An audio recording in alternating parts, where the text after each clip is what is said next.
Hello and welcome to #MyReasonWhy. This presentation is going to outline how to be an effective leader and why you should be a leader. My name is Trevor Abbott. I go to Stevenson High School in Lincolnshire, and I am presenting as part of the Illinois High School Association Student Advisory Committee. I represent District 6. I also am in cross country and track, and I'm in fencing. Some of the things I like to do in my free time is go outside, play some sports. I play the guitar, and I love listening to music.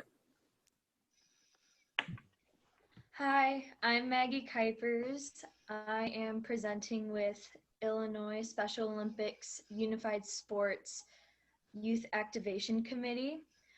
I run track and I am part of my school's dance team.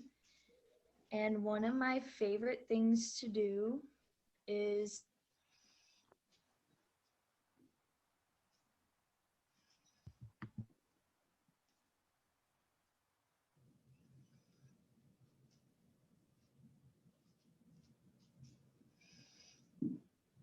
All right, Delaney, you are up.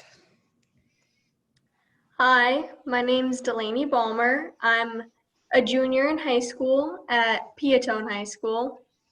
I love spending my time hiking and playing sports like basketball and volleyball for my school.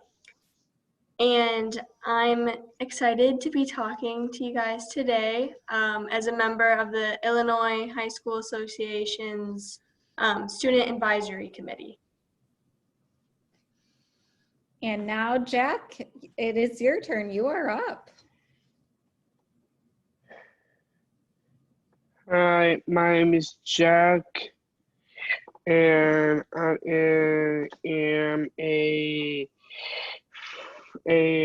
freshman at Piatone High School, and no, most what I like is to go outside and have much fun.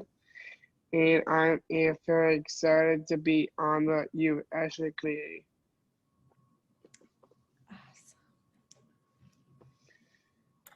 So why are you a leader? Well, being a leader involves many things. The first of which is being a role model. Now, being a role model involves many things. You must do what's best at all times. This means that you have to display exceptional character. People must look up to you, and you must be what is right. And when people look up to you, they have to model after you. So I'm going to use one of the examples on the page here. Abraham Lincoln. People looked up to him, and they still do, and they model after what he did for our country. He is a good role model. He did what's best. Be a mentor for others. Next to Abraham Lincoln is Frederick Douglass. He played a very large role in abolishing slavery. And he was a huge mentor for people that were trying to solve the issue. Leading by example. Being a role model, you must show people the way. You are the way. Down at the bottom left, we've got General George S. Patton. He was a very famous general during World War II, and he led by example. He showed his troops what to do in times of need. Now, being a role model doesn't mean you have to be famous. A role model can be anyone. We see Elvis. People may look up to him for his musical abilities. You may dream to be a rock star one day, and you would look up to him. We see dad, we see mom, we even see maybe your brother or your sister. Those can also be very good role models.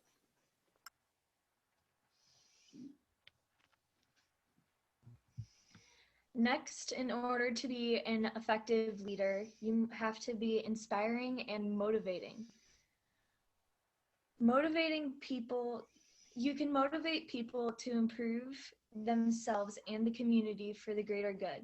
For example, you can do community service. It's a great way to show people how to give back into their community. You also must inspire people to do better and unlock their full potential. This is important because when people don't unlock their full potential, they don't know what they're capable of, and they don't have the self-confidence to be able to lift other people up as well and become leaders themselves. Another way of saying it is ignite the fire. You have to ignite the fire within yourself in order to help motivate and inspire people to do it with themselves as well. Another important aspect of leadership is responsibility. You must be able to hold yourself and others on your team or whatever group you're a part of accountable for their actions, both on and off the playing field, because it always affects the team somehow.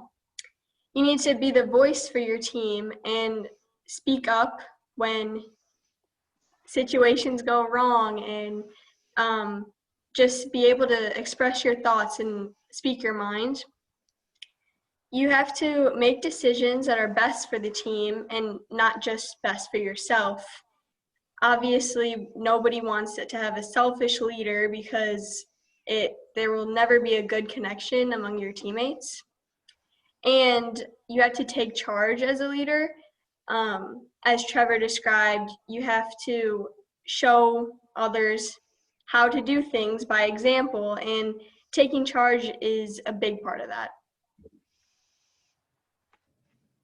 Now, becoming an effective leader is a broad topic, and I'm going to brush over the main parts of it.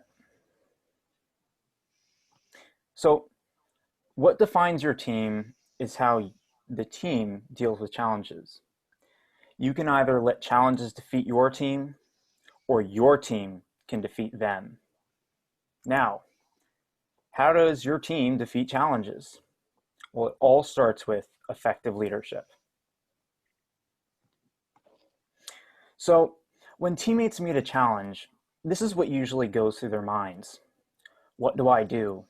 I can't do this. How can I do this? I'm not going to make it. I'm not prepared. And as a leader on your team, as a teammate, I'm sure you've had multiple instances where you've been in the middle of a game, or you've been in a practice where your teammates have been thinking this, your teammates have been saying this. And as you may have noticed, it doesn't get you anywhere. You're not going to be able to climb over that wall. You're not going to be able to beat that challenge if you don't turn these thoughts into positive thoughts.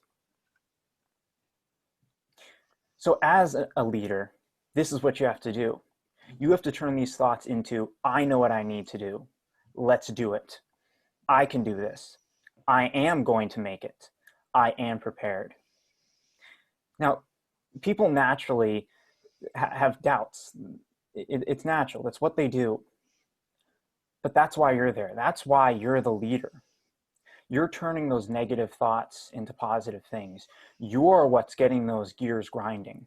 If you see in the middle of that page, you see those gears in the middle of your brain. You, as the leader, need to get those gears moving, because your teammates all have the potential. Your teammates are all on that team for a reason. You just have to get them going. Now, setting the basis. As I mentioned before, it's very broad, but there are a couple of things that set a very good basis. Number one, teammates need to recognize you as their leader. For example, you should not be showing up day one and saying, hi guys, I'm your leader, and coming about every other practice, because people aren't going to see you as their leader if you're not there. Number two, teammates need to respect you. Now, this respect does not come from saying, I'm your leader. This respect comes from how you treat people. This respect comes from how you act. This respect comes from your characteristics, how you are as a leader. And when your teammates respect you, they'll look up to you. They'll see you as a role model. They'll take after you. And if you're being an effective leader, if you're doing the right things, then you're just leading your team to success, pure success. Now, Your teammates respecting you is not a one-way ticket. You need to respect them. If you've ever had a conversation with someone and you liked it, you'll notice it's because it was back and forth. You enjoyed talking to them and they enjoyed talking to you. It's a mutual thing. It's a mutual respect. And when you respect someone, they're bound to respect you, even if you don't agree with them. Now, I'm not asking you to be best friends with your teammates and to go out eating ice cream every weekend with them. But you have to at least be a friend. You have to recognize their strengths. You have to recognize their weaknesses. You have to recognize what they like, what they don't like. You need to be their leader. You need to have a connection with them. And that leads us into knowing everyone. You can go around a circle and say everyone's names, and great, you know everyone's names. But do you know the person? Do you know how you're going to motivate them? Do you know how you're going to lead them? Do you know how you're going to break the walls, how you're going to break down those challenges? No, that's because you don't know them. You have to know them. Now, there is a big difference between fear and respect, and you should never, ever mistake the two. If you ever get to the point where people are fearing you, it's not a leadership position anymore. It's a dictatorship. Respect, on the other hand, you're improving your teammates and you're improving the team. Now, motivation. Motivation is a very, very large part of leadership because that, as I mentioned before, is what's going to get the gears moving. It's going to get your team going. It's going to break down those challenges. Now, when you're motivating someone, there are a couple rules to follow. Number one, personalize the motivation. Do not sit there and say, all right, let's get moving. And I'm sure you've had a time on your team or in a sport where someone said, let's get moving. And you said, great, thanks for the motivation. It doesn't help. And as a leader, as an effective leader, you need to help your teammates. That also means being meaningful. If you want to say something meaningful, say something personal. Say something direct, right? Don't generalize it and don't say, all right, yay, let's win this race. Now that's okay. But if you really want to motivate someone, if you really want to get those gears turning, then be direct, be meaningful, say something that's going to make a real impact. It also means being constructive. I've seen this many times where people say, oh, you did that horribly. Man, you're not running well. You're not kicking the ball well. You're not throwing well. You'll notice it doesn't get your team anywhere. Now, what does get your team somewhere is you say, hey, listen, I notice you're running a little slowly here. What if you reached down and got that last bit of energy? What if you pushed a little bit harder? What if you threw the ball a little harder? What if you focused a little bit more on that ball? Get your hands into position. That's going to make your teammates better. That's going to motivate them. Now, you need to show it yourself. If you're sitting on the sideline drinking Gatorade and bossing everyone around, then they're not going to respect you. They're not going to take your motivation seriously. You need to be that beacon, as I said before. You need to be that role model in order to motivate. And you should always be motivating.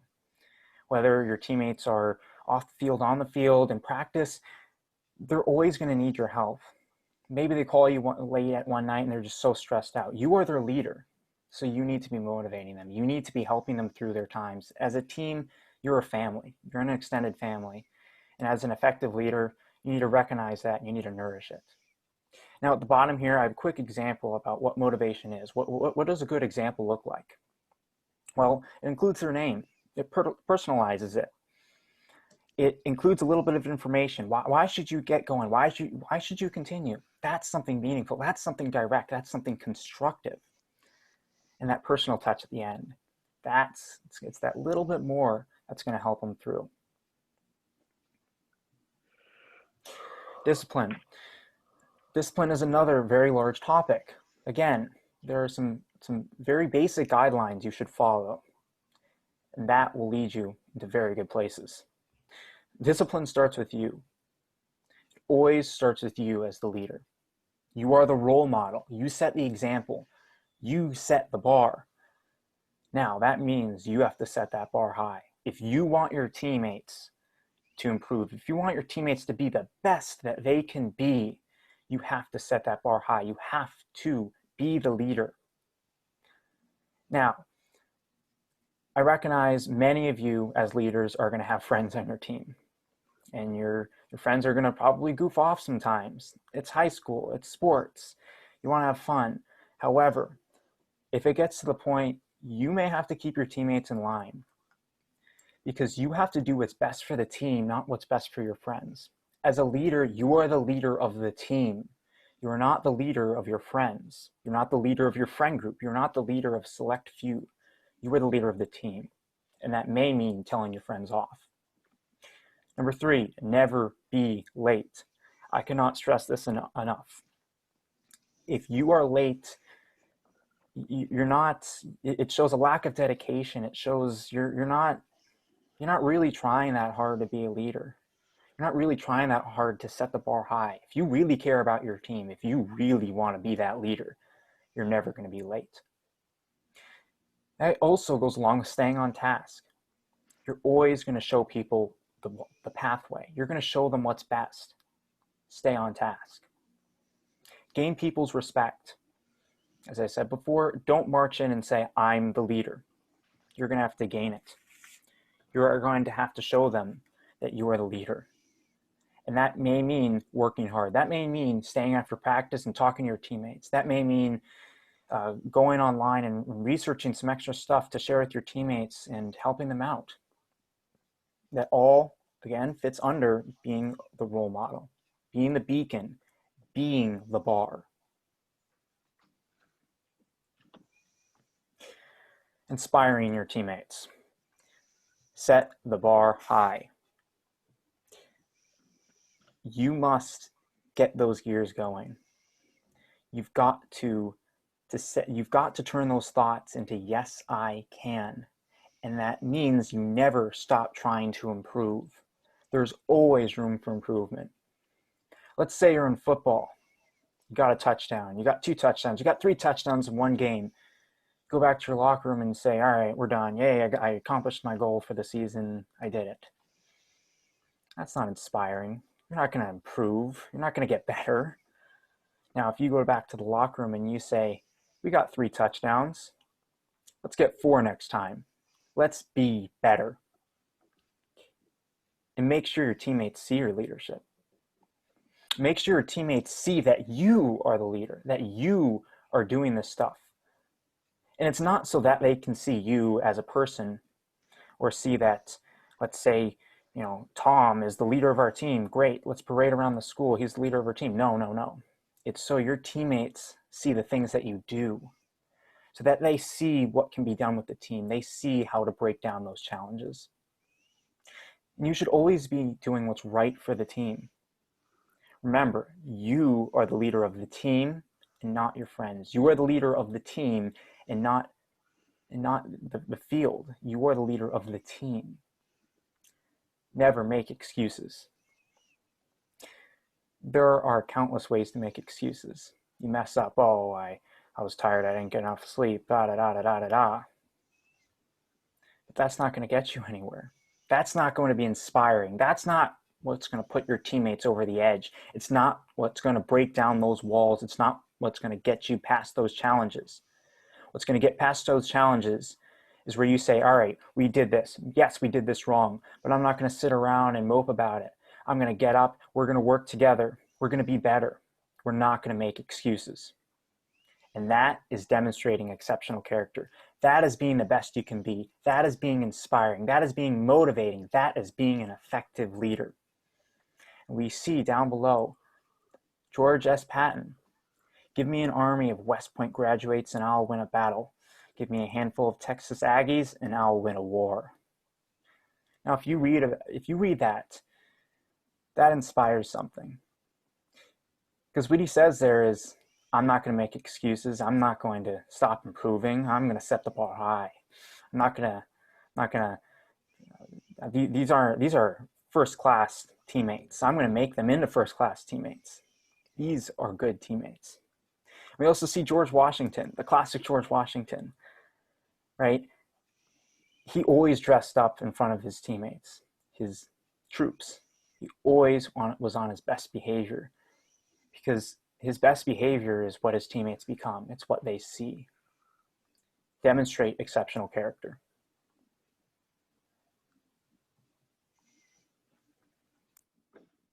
All right, so I'm going to explain to you guys why improving yourself can also improve your team. We're going to be digging into that a little bit deeper. All right, so why does improving yourself make you a good leader? By improving your attitude, skill level, and strength, and so much more, you're showing the rest of the team what it actually means to be a good leader. Basically, when you improve your attitude over something, say that you just lost the biggest game of the season. By saying, I'm going to do better next game, or I'm going to do better next season, I am going to take steps to improve my performance, it shows the rest of the team what they should do. It also inspires the rest of the team to be better themselves and not just constantly be down about how bad they did. When the leader has a bad attitude, the rest of the team has a bad attitude. This goes for the community or even your family. For example, when I'm in a bad mood, sometimes I display it towards my family, and then it turns the rest of my family into a bad mood as well, and then we're just always arguing. It's always better to have a good attitude about things even when it's difficult. Now let's watch this video and you'll see why.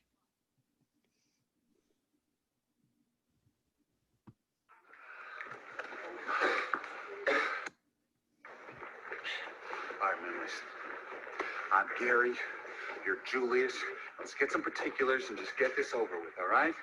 Particulars. Yeah. No matter what I tell you, you ain't gonna never know nothing about Hey, me. man, listen.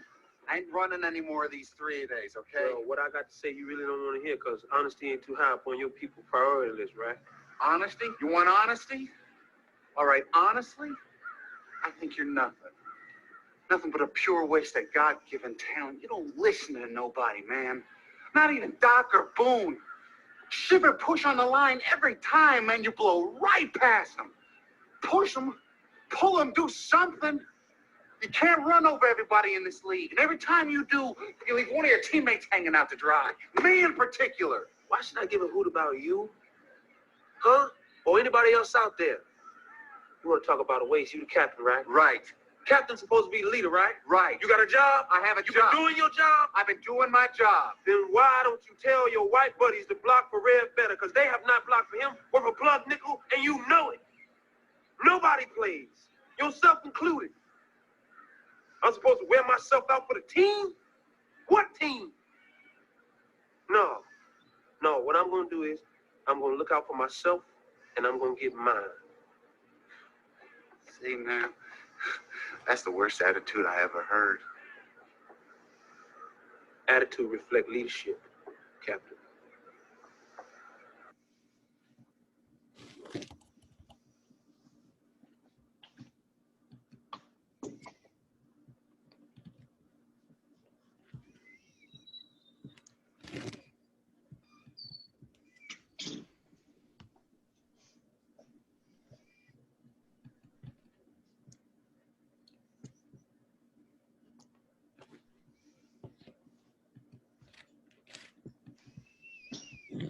One second, guys.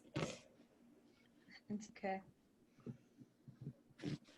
Okay.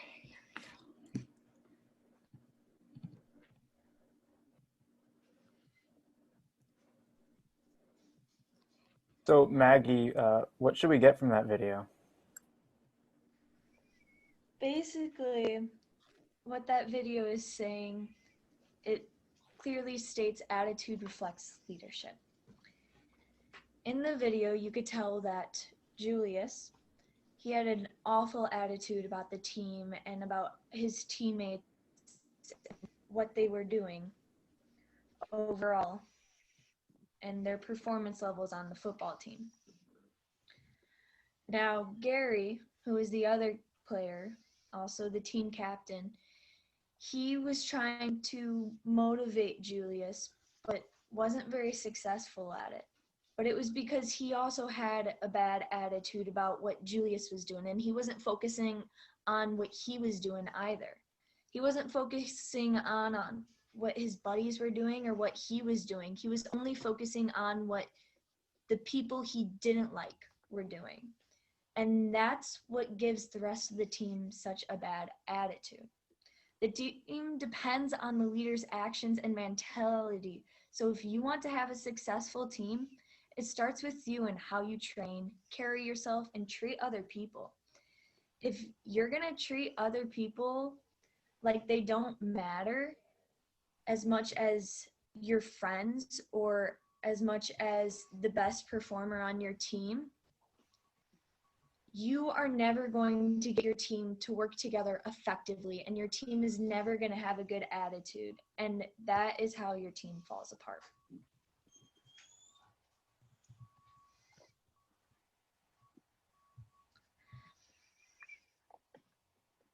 Self and your attitude. In order to help improve at a sport, you need to practice. It's a very simple rule. That's why you have practices throughout the day. Improving your attitude is the same way. In order to improve your attitude, you have to practice what you want to become better at. So if you want to handle stressful and frustrating situations better, you should take a step back when you run into one of those. You should take a step back. You should think about it, take a few deep breaths, and then react in an appropriate way. By doing this, you're going to help yourself in the future react quickly and effectively in a more calm way when you do run into stressful situations. So I'm going to be talking about taking charge as a leader and the responsibilities that that position as leader entails. So to start, I want to talk about taking initiative and how to show others that you are interested and eager to fill that position as a leader in whatever group or team you're a part of. Being outgoing and putting yourself out there is critical for being an effective leader. Having confidence in speaking up shows others that you are an active member of your team and you're excited to be there and you're willing to take on the tasks of being a leader. Although you may be afraid or hesitant to be open or extroverted because, say, you are an underclassman or haven't been a part of the team as long as other members,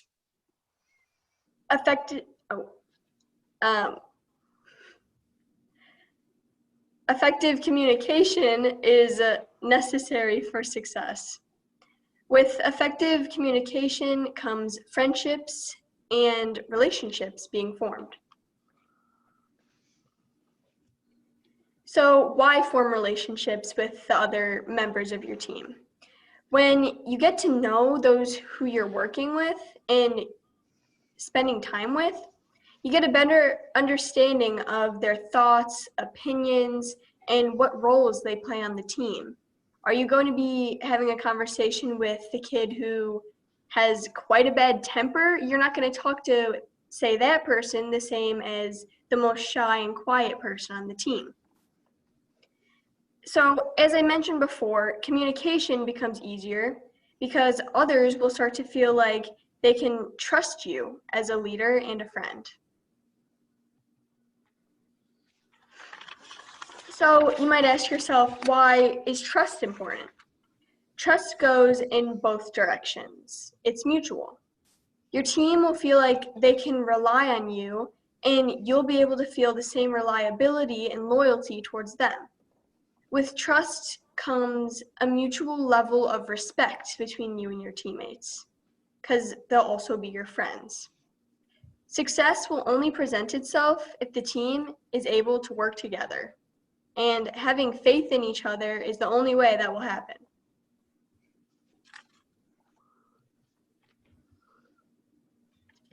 A big part of taking initiative as a leader is being confident. Now, it's important to recognize the differences between being confident and being arrogant when stepping up as a leader or captain. When you're confident, you don't let self-doubt hold you back or keep you from making yourself heard because you're hesitant or scared. Confidence provides your team with assurance of everyone's capabilities and the ability in the team to succeed.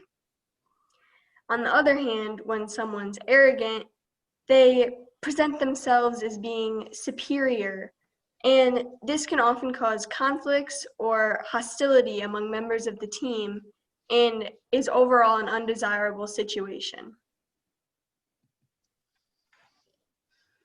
Now, having confidence is key. Not only should you feel confident in yourself and your own abilities, you also need to express confidence in each of your teammates. You need to assure your team that you believe success is in reach to keep them motivated. Other aspects of being confident include not being afraid to express your thoughts and even how you choose to speak, your diction, it matters. Because everyone takes what you say differently based off of their own personal experiences or just opinions. You always need to speak clearly and with purpose and emotion so your message is clearly delivered to each of your teammates and they know the true meaning behind what you're trying to say. And like I mentioned earlier, giving your team assurance is huge. Keeping people motivated is huge, and we'll say it again and again because every team needs it.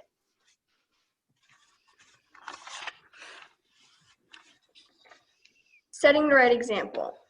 So now I'd like to explain the responsibility that comes with leadership and why it's important to be conscious of your choices and actions, both on and off the playing field. As a prominent figure on your team, you have a lot of influence over your teammates. If they see their leader or captain doing something or acting a certain way, they're likely to follow, and that can be good and that can be bad. That's why it's important to always make choices that benefit the team and represent you and your teammates well, because how you act, how your team acts, also represents your community, your school, or if you're talking about family relationships, you know, you're the oldest sibling, the way you act will reflect on your younger siblings, and your relationship depends on that.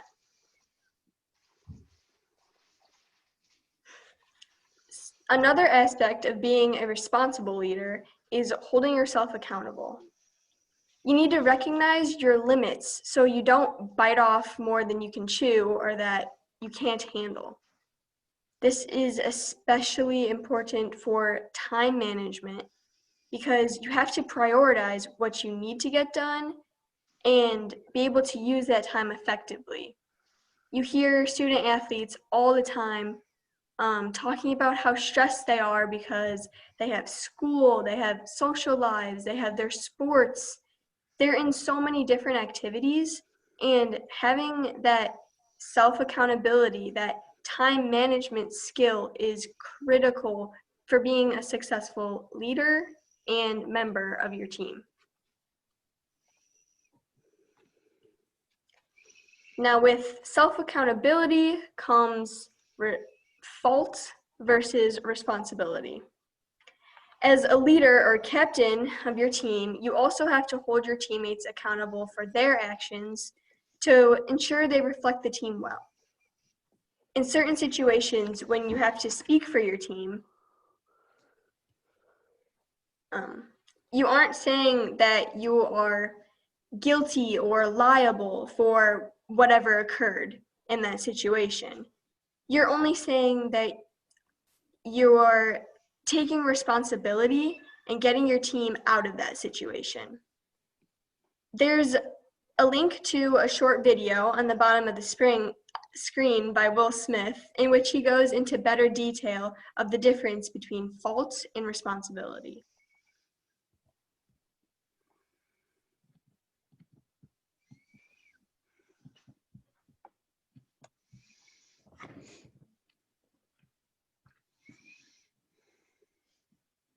I was just having a debate mine, and we got stuck on the difference between fault and responsibility. She kept talking about how something was somebody's fault. It's somebody's fault, and I was like, it don't matter whose fault it is that something is broken if it's your responsibility to fix it. For example, it's not somebody's fault if their father was an abusive alcoholic, but it's for damn sure their responsibility to figure out how they're going to deal with those traumas and try to make a life out of it. It's not your fault if your partner cheated and ruined your marriage, but it is for damn sure your responsibility to figure out how to take that pain and how to overcome that and build a happy life for yourself. Fault and responsibility do not go together. It sucks, but they don't. When something is somebody's fault, we want them to suffer. We want them punished. We want them to pay. And we want it to be their responsibility to fix it. But that's not how it works, especially when it's your heart. Your heart, your life, your happiness is your responsibility and your responsibility alone. As long as we're pointing the finger and stuck in whose fault something is, we're jammed and trapped into victim mode. When you're in victim mode, you are stuck in suffering. The road to power is in taking responsibility. Your heart, your life, your happiness is your responsibility and your responsibility alone. Hey, I want to thank y'all for your response to my IG story, the fault versus responsibility. It's been a lot of comments about that. There was one thing I wanted to add also. I wanted to say there that taking responsibility, accepting responsibility is not an admission of guilt. Right? You're not admitting that you're at fault. Taking responsibility is a recognition of the power that you seize when you stop blaming people. It's not like you're letting somebody who wronged you off the hook. Like, taking responsibility is an act of emotional self-defense. Taking responsibility is taking your power back.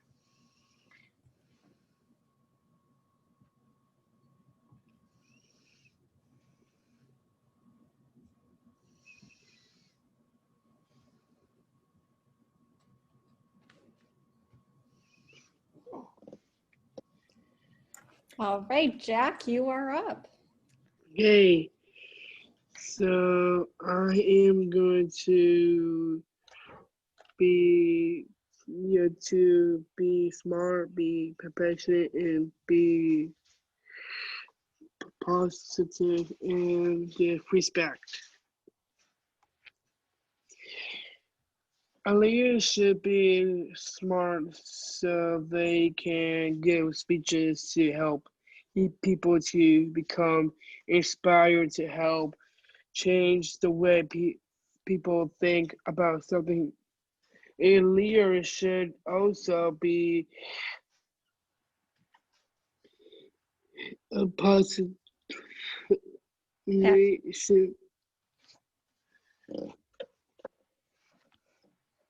To help because they no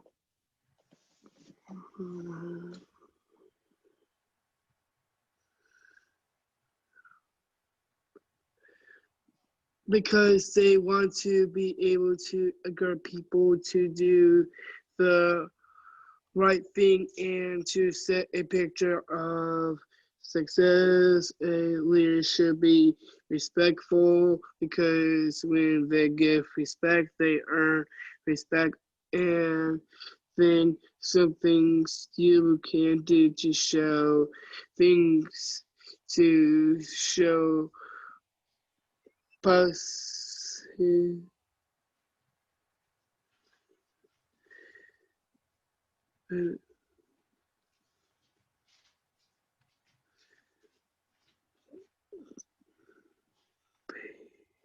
Patience. Patience when people are struggling with a concrete or on activity, stand up for what is right, and you can hard work and determination to in order to help other people to the same. So some key ideas to take away from this. And before I start reading things on this slide, I want you to take a look to the bottom right. And you'll notice that's the same picture that we used at the beginning of the presentation. That's because you are that point. You are the head of your team. You are the leader of your team, and your teammates look up to you. That means you have to be disciplined. You have to always motivate your teammates. You should never make excuses. You should always, always set the bar high. You set the bar, not the challenge, you do. And you should create connections with your teammates. As Delaney said, if you want your teammates to trust you and you want to trust your teammates, you have to make the connections. And when your team meets challenges, ask yourself, what can I do as a leader to be effective in my leadership? Now, when you're asking yourself your reason why, it's important and key to remember each of the things listed on the screen and be able to ask yourself if you feel comfortable doing them. So first, you need to always be confident in yourself and your team. Then you have to always be willing and able to speak your mind. Don't be afraid to speak out and listen to what your teammates have to say as well, because although you are the figure that everyone looks up to, hearing everyone out is critical if you're going to succeed. And always contemplate the effects your choices have and be ready to accept the responsibilities that leadership entails. If you don't feel comfortable doing each of these things, if you don't feel comfortable speaking out, expressing your thoughts, getting other people to join in on conversations, motivating everyone, because there are a lot of responsibilities, then maybe, trying out for that captain position isn't for you. But that's not what we want you to take away. We want you to take away that everyone is capable of being a leader and everyone is capable of doing these things.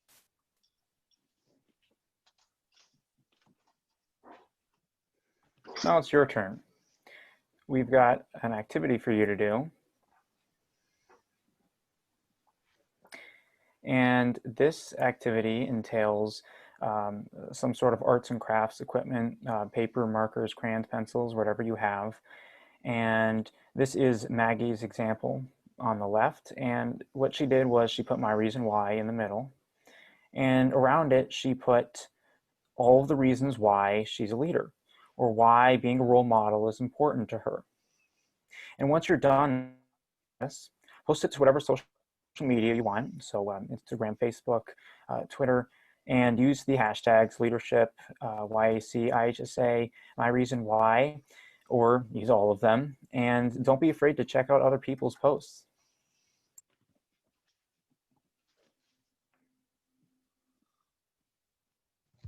Last thing to do is take the quiz. I hope that you guys got a lot out of this presentation. It means a lot that you guys are willing to take steps to become better leaders for your teams and for your community. I hope you got a lot of this presentation and have a good day.